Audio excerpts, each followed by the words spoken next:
Pada video kali ini, kami akan menyajikan video pembelajaran mengenai perencanaan bisnis. Yuk disimak. Tapi sebelum melangkah lebih jauh, kita perlu mengetahui terlebih dahulu apa sih yang dimaksud dengan rencana bisnis.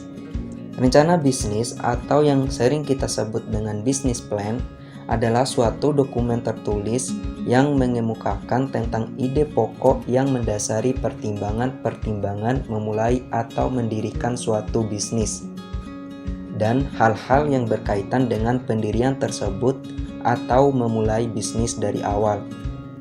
Tujuan utama rencana bisnis. Yang pertama, mengenali sifat dasar dan konteks kesempatan berusaha atau bisnis. Yang kedua, pendekatan mutakhir untuk eksploitasi kesempatan bisnis. Yang ketiga, mengenali faktor-faktor yang mempengaruhi suksesnya suatu usaha.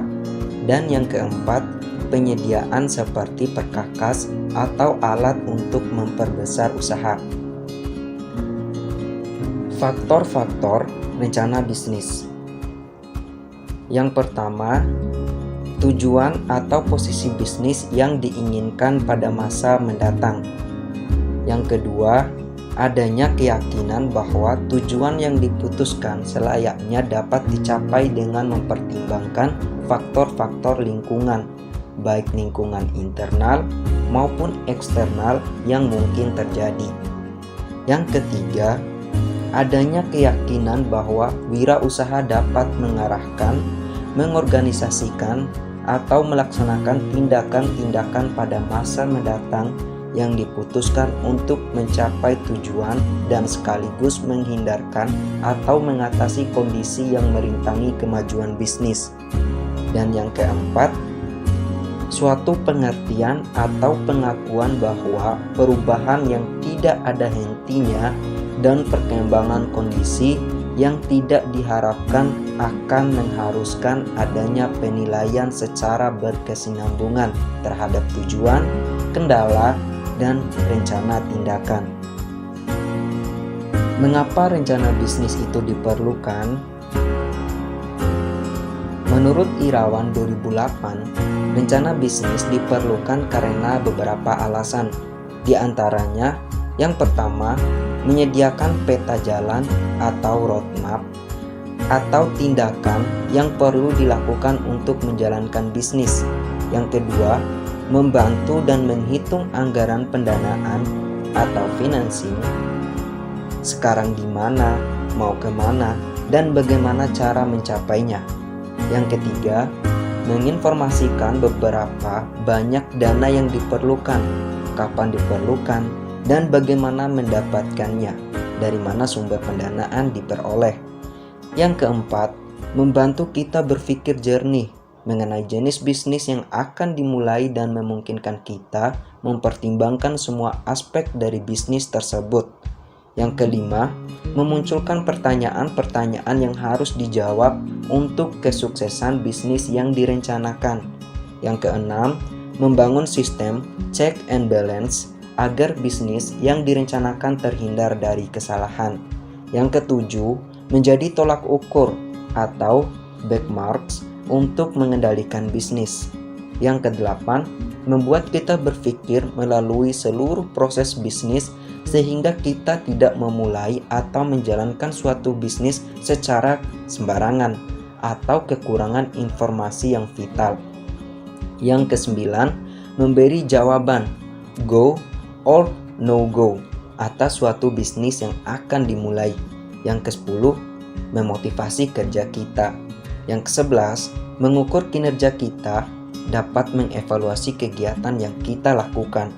Yang 12, dapat mengulang dan meningkatkan kebijakan yang berhasil dan menghentikan dan atau tidak mengulang kebijakan yang tidak berhasil.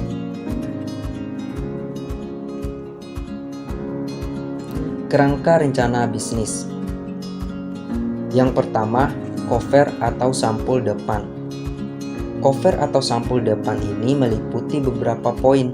Yang pertama, gambar atau desain menarik. Yang kedua, logo atau lambang usaha. Yang ketiga, biodata yang terdiri dari nama, alamat, nomor telepon yang dapat dihubungi. Yang kedua, bab pendahuluan dan terdiri lagi dari beberapa poin. Yang pertama, sejarah singkat dan latar belakang perusahaan atau usaha. Yang kedua, bidang usaha dan bentuk badan hukum perusahaan. Yang ketiga, rencana kebutuhan dan sumber dana. Bab analisis industri dan pesaing. Ini merupakan yang ketiga. Dan adapun hal-hal yang harus diketahui dari pesaing, diantaranya A. Kelengkapan, mutu, desain, dan bentuk produk. B. Harga. C. Lokasi cabang dan distribusi. D. Promosi yang digunakan. E. Rencana kegiatannya ke depan.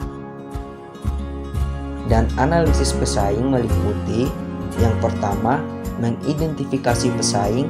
Yang kedua, menentukan sasaran pesaing. Yang ketiga, identifikasi strategi pesaing. Yang keempat, analisis kekuatan dan kelemahan.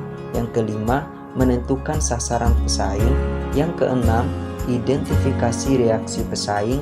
Dan yang ketujuh, strategi menghadapi pesaing.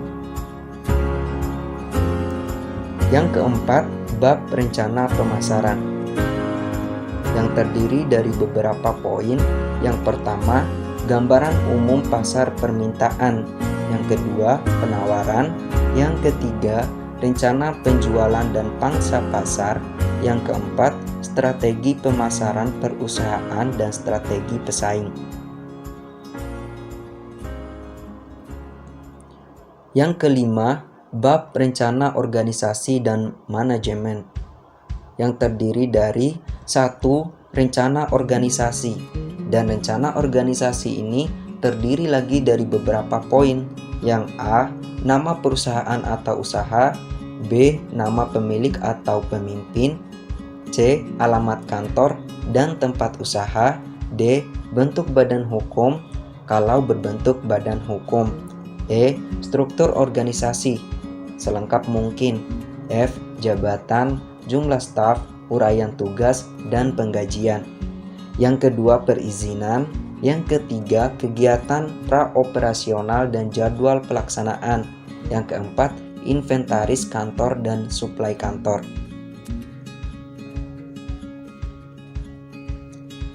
Yang keenam, bab rencana produksi dan operasi. Pengertian perencanaan produksi. Perencanaan produksi merupakan perencanaan tentang produk, apa dan berapa yang akan diproduksi oleh perusahaan yang bersangkutan dalam satu periode yang akan datang. Perencanaan produksi merupakan bagian dari perencanaan operasional di dalam perusahaan. Dalam penyusunan perencanaan produksi, hal yang perlu dipertimbangkan adalah adanya optimasi produksi sehingga akan dapat dicapai tingkat biaya yang lebih rendah untuk pelaksanaan proses produksi tersebut. Jenis perencanaan produksi. Yang pertama, perencanaan produksi jangka pendek atau perencanaan operasional. Yang kedua, perencanaan produksi jangka panjang. Fungsi perencanaan produksi. Ada beberapa fungsi perencanaan produksi. Yang pertama, menjamin rencana penjualan dan rencana produksi konsisten terhadap rencana strategis perusahaan. Yang kedua, sebagai alat ukur performansi proses perencanaan produksi. 3. Menjamin kemampuan produksi konsisten terhadap rencana produksi. 4.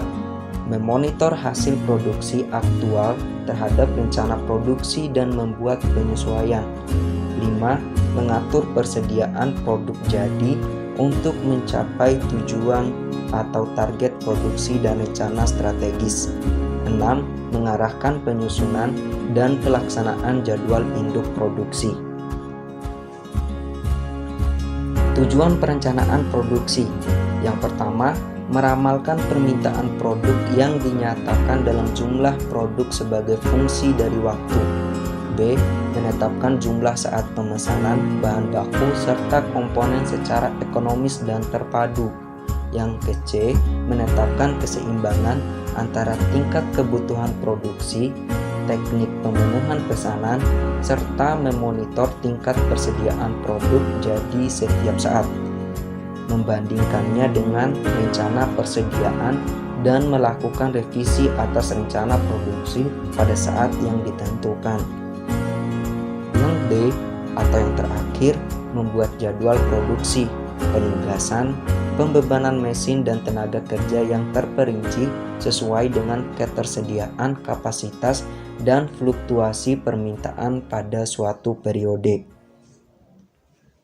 Peramalan atau forecasting. Forecasting atau peramalan adalah perkiraan mengenai suatu yang belum terjadi. Ini menurut Pangestu pada tahun 1986.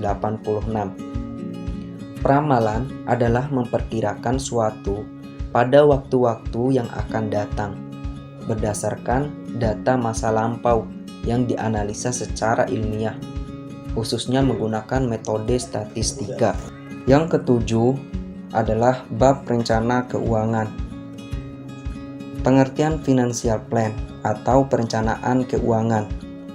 Perencanaan keuangan atau yang kita kenal dengan financial planning adalah sebuah proses di mana seorang individu berusaha untuk memenuhi tujuan-tujuan finansialnya melalui pengembangan dan implementasi dari sebuah rencana keuangan atau financial plan yang komprehensif.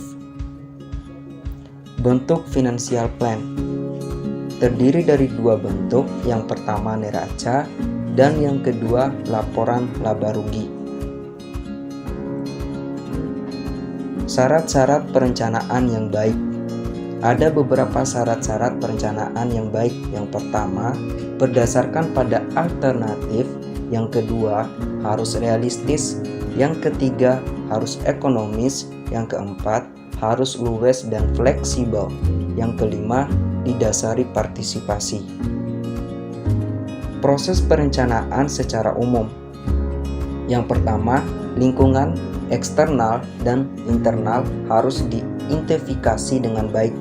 Yang kedua, data dan informasi yang relevan atas rencana yang akan dirumuskan harus dikumpulkan sebanyak mungkin, baik sekunder maupun primer.